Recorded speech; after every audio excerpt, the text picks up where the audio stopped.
Hello, my name is John O'Grady, and I'm here with group members Katie Miller and Chloe Blythe. Today's date is March 29th, 2016, and we are located in the Carolina Refugee Resettlement Services building, conducting an interview with Burma refugee David Powell. The purpose of this interview is to discover his refugee story.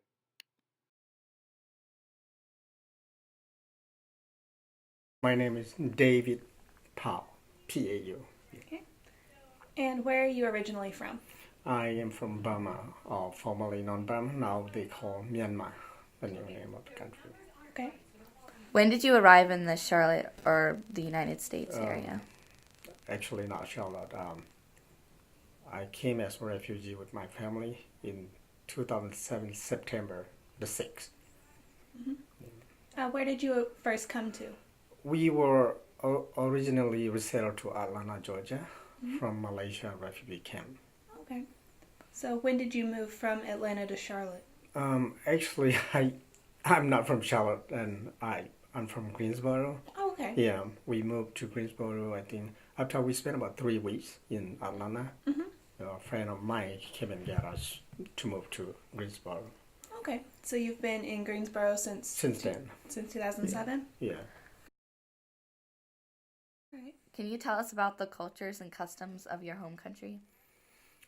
There are variety of 139 different dialect subdialect groups in the countries. That's tiny country, a population of about 65 million. And the Burmese language, of course, majority and official. And we do have, like, including my dialect, Zos and Hakka, Falam among the Chins.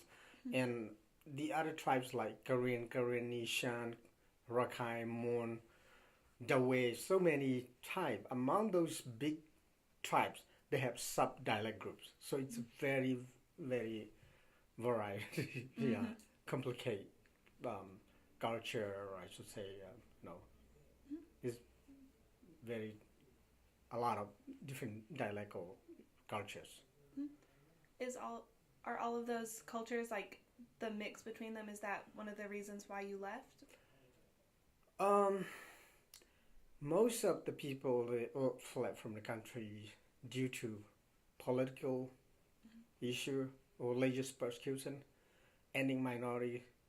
It's even though it was not ending minority cleansing like what had happened in some other country, but it's similar. Minority group like me and other sub or minority group or small religions like Muslims, Hindus, and Christians get no right in the country where they belong to. In general, that was the main reason people left or fled from the country and end up in different countries as a refugee or as undocumented people. Yeah.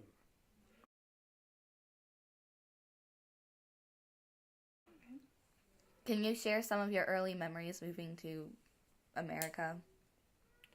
I should say culture shock. Even though we've been into overseas for a while in the early 90s, and still that was in Asia, not my country, but this is kind of totally a Western kind, and American is still different from the rest of the Western, like Europe. American has its own style of doing things and thinking things. So it's a totally new world for us when we first came. There's a lot of things to learn and still learning until today. What were some of those things?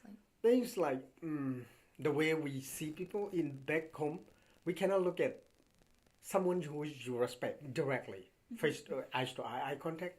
But here they request eye contact, please.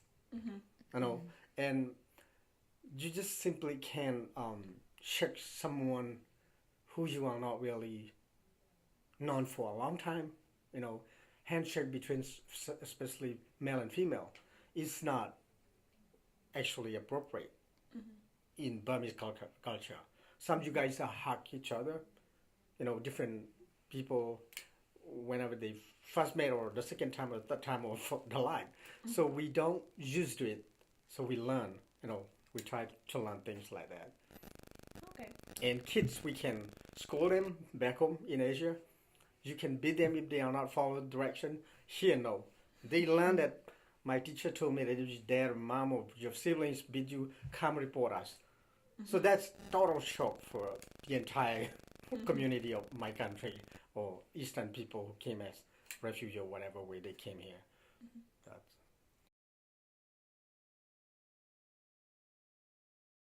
Besides the culture shock, were there any other challenges that you faced while moving here?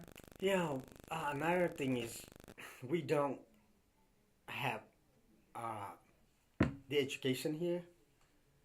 Our English level, we need to improve gradually. We have to work hard.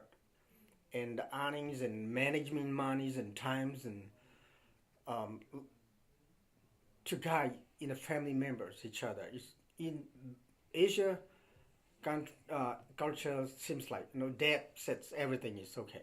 Here, mom had 50% of her right in the house, the woman or whatever percentage she's trying to grab it, and husband is not a total control person anymore, kind of thing. So if I try to correct my child, one of my child, my wife can involve in, don't do that. No, I know what to do, kind of thing. She's kind of interrupted. Back home, she said, "You are a woman. You don't have the right to interfere," kind of things.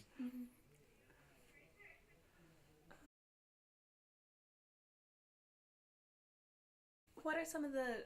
Do you think you've gained more opportunities by coming to the United States? In terms of gaining things or benefiting by coming here is a lot and a huge opportunity here. I fully understand that if I have time or I can manage my time, I can be a full-time working person and a full-time student based on how I manage my time. That is possibly not impossible back home, because of the pay is too low.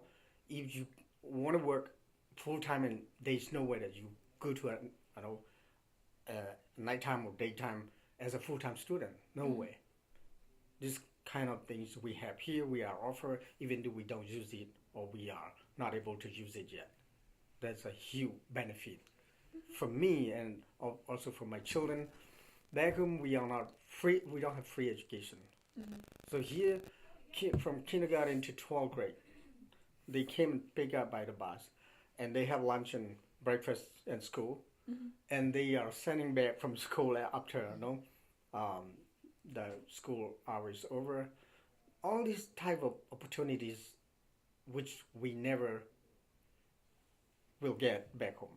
So this is a huge difference between what we used to and here in the new land. Yeah.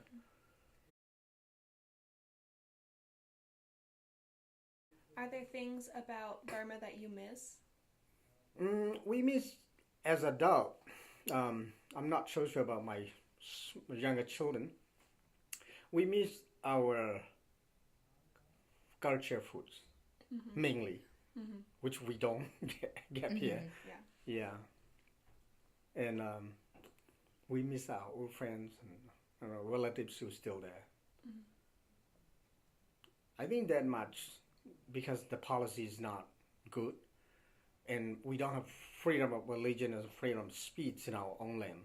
So we just don't miss those the things we're supposed to because of the government's policy.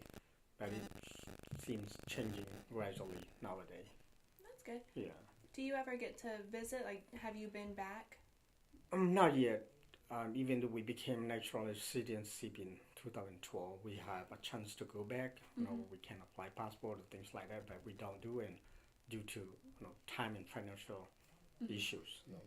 We are not planning yet. We wish we could. Do you have a lot of friends and family that are still there? Yeah, I consider my immediate family member, my mom, my two siblings, we are here. My wife and her mom and 4 of her siblings are here in different states. Okay. So not much among immediate family. But Only my wife's step siblings. Sisters are there.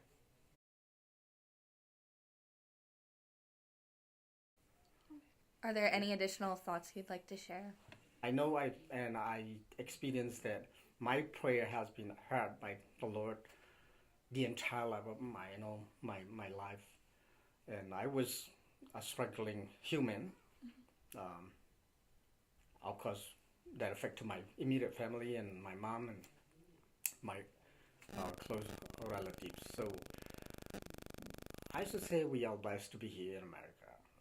And the only thing from our part to do is try to grab opportunity and try to be a better citizen of this country.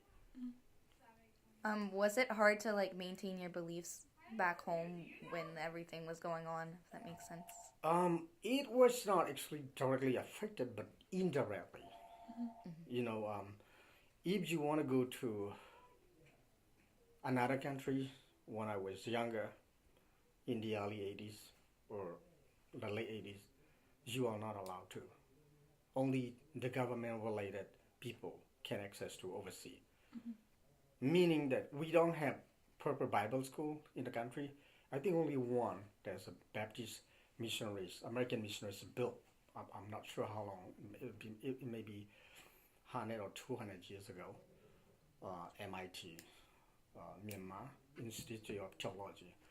That was the biggest one, and not a lot of people able to access to that particular theological school. So in the early 90s, there's a little bit open door from the government, and I was one of them going to Singapore and study Bible school, and that was where I spent my about 6-7 years in overseas and learn in English. Of course, a lot of new sounds, and I'm actually from Pentecostal background. I should say charismatic Christian, and I went to that founder is from America, Rick Seward. They are from Arizona, I think. The American couple. They opened the first time they started the Bible school in kind of not apartment when we were there in 1991, 92. Then they moved. They have a huge building, a distant. Now they call I forgot now. I just went onto the Facebook recently. So they have lots of students and lots of missionary works. Africa, Asia, and Russia. So they have expanded their mission work. So that was the place I was end up in 1991, 92, and spent about 3 years and a lot of good things about the goodness of God. Yeah. Is there anything else that you'd like to add or share?